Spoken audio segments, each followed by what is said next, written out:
merci pour la question. Je voudrais répondre à cette question qui dérange beaucoup d'esprits. Où l'on dit le 7 âges de l'Église, est-ce un enseignement biblique ou juste une pensée de Frère Branham?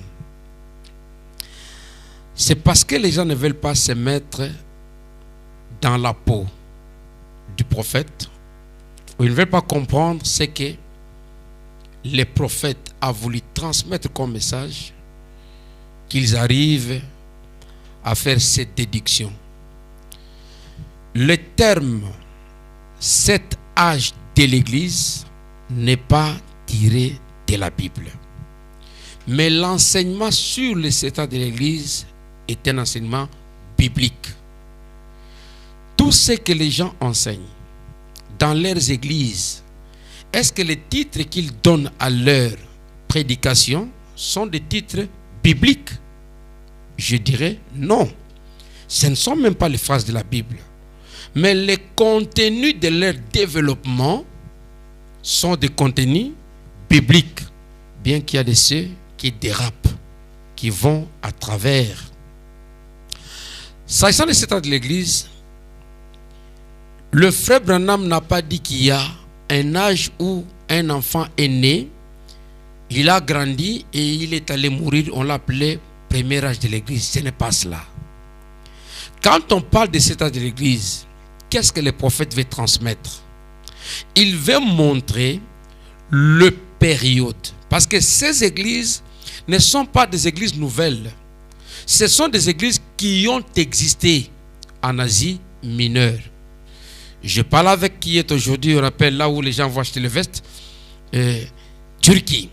C'est là où ces églises existaient. Ce sont des vraies églises.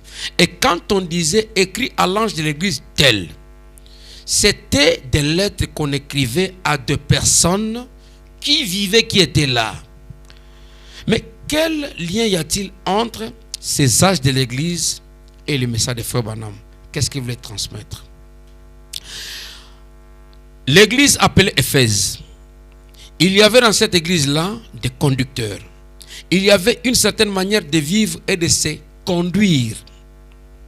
Quand l'église, l'évangile est venu chez nous les gentils, là c'est les gentils, après la propagation de l'évangile chez nous les gentils, les comportements, les habitudes affichées dans l'église appelée église d'Éphèse, qui était une église physique, cette manière-là s'est répercutée de telle période à telle période.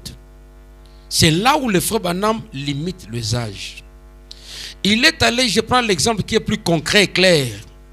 Quand on parle de l'âge de Pergame, où l'on adorait un serpent, à Pergame là-bas, il y a un temps où on mettait un serpent vivant dans l'église et on l'adorait.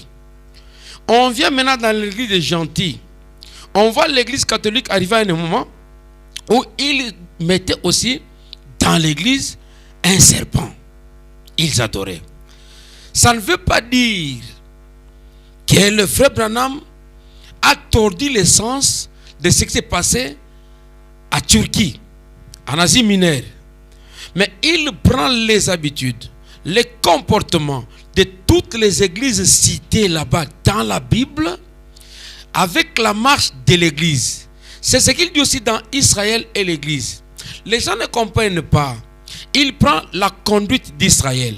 Comment Israël a évolué, comment Israël évolué, il prend cette marche-là, il compare cela à la marche de l'église. C'est comme ça qu'il prêche Israël et l'église.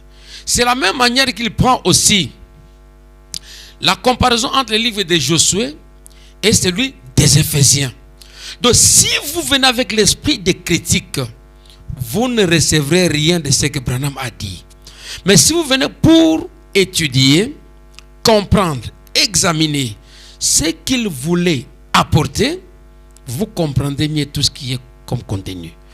Nous aurons le temps de développer ce sujet parce que ça tape, ça plane sur l'étoile Dieu a des réponses à toutes les questions autour de la parole de Dieu. Que le Seigneur vous bénisse.